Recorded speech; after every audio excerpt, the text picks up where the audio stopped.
11:59 p.m. I don't know about you, but I always submit my assignments, which are due at midnight, at 11:59 p.m. In fact, I'm pretty sure I submitted my application to give this talk at 11:59 p.m. Because 11:59 p.m. has power. Within those 60 seconds, it is decided if you are someone who is responsible, prepared, and in charge of their own life. You have gone to the edge, and you have taken control. But the truth is, you're not in control of anything. Your assignment is just as late as it was submitted at 12 or 12:01. But 11:59 p.m. tells a lie and gives the illusion of control. And the adrenaline is almost euphoric.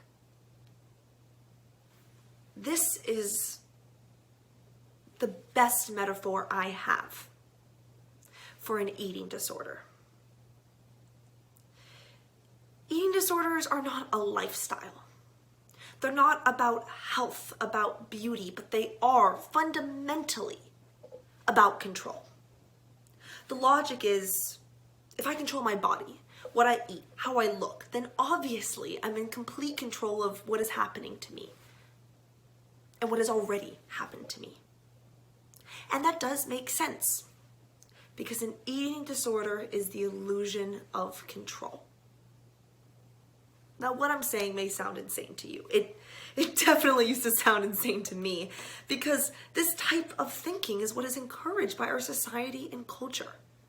Eating disorders are shamed, stigmatized, and used for profit. They are either not talked about or discussed in some romanticized, glamorized B-plot in a CW show.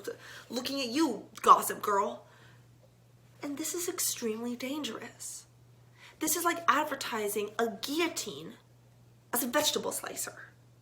Oh, well, if Blair Waldorf has bulimia for one episode in the first season and it is literally never discussed again, oh, that can't be that bad. And you've drunk the Kool-Aid. However, this casual treatment of eating disorders is not solely trapped inside our televisions, but rather it bleeds out into our culture. It exists on 3 levels. All right, let's break it down. The first is the biggie, social movements. Eating disorders will do a bogus metamorphosis into digestible and acceptable forms of consumption. The best example I have is the wellness movement. For those of you who don't know, the wellness movement is an industry built upon this idea of health. However, this health is not based in logic or medicine, but rather upon natural, whitewashed cures like cleanses and superfoods and intermittent fasting and so many more manifestations of disordered eating. And yet, the evil brilliance of the wellness movement is that it presents a choice. Are you well? Are you healthy? Are you being good to yourself?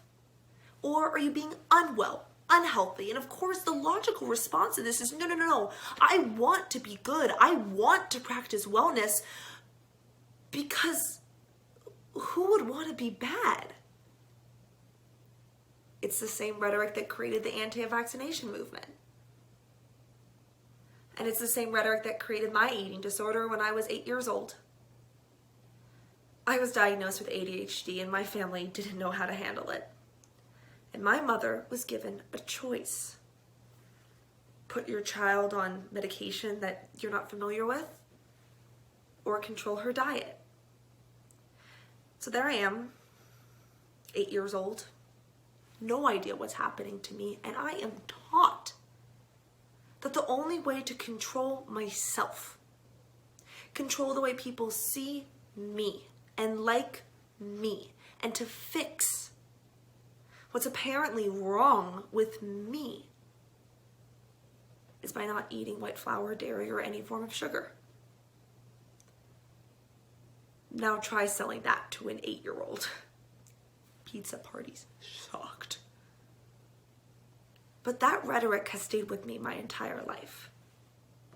And that's the wellness movement. You can control your daughter's mental disorder. You can control anything.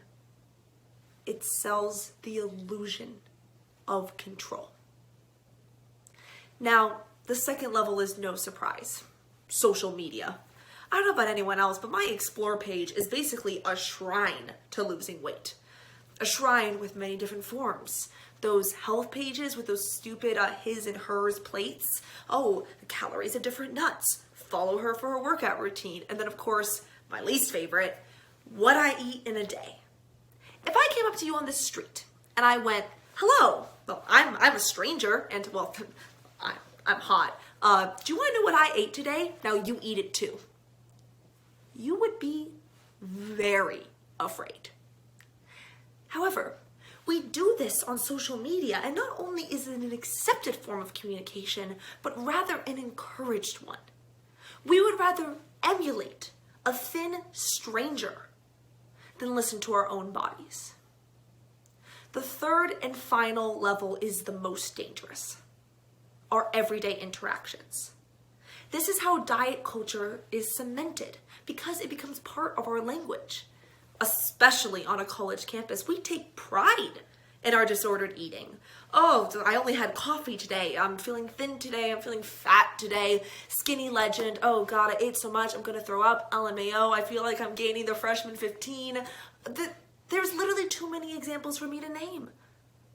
And this is the lifeblood of eating disorder culture because it completely assimilates eating disorders into a way that we communicate with each other. It makes it cute. It makes it pretty. It makes it nothing. But it's not nothing. The truth is, eating disorders are not pretty. They're not cute.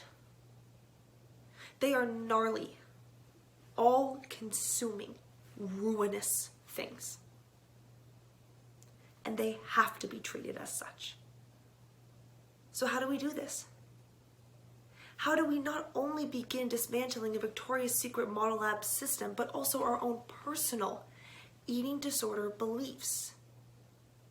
And the answer is, that what we're doing right now, we are having an honest and vulnerable discussion about eating disorders. When I had anorexia and bulimia, it was a secret. No one knew. Not my family, not my friends, no one. And the lie. It allowed me to spiral deeper until I had to ask for help when I was at rock bottom. And it was because I didn't know that anyone else was experiencing this. When I make art about eating disorders, it's not for no reason. I had a piece up at the Kennedy Center about my anorexia and bulimia around 3 years ago. And a girl came up to me, a stranger, and she said, I have not eaten in 2 years. And this was the first time anyone has said what I was feeling. Thank you. And she started crying, and I started crying. And it was one of the most beautiful things I've ever experienced in my entire life. Because we were two people, strangers. But we weren't alone anymore. And that is the power of talking about eating disorders. That is the power of putting an uncomfortable issue at the forefront of discussion. You are breaking the pattern. And this can be through artwork, creation, talking to your friends, your family, or standing in front of all of you and talking about my eating disorder. All of these take strength, resilience, and bravery. 4 years ago, when I was sucked into my eating disorder, I never thought I would be here, in recovery, talking about it.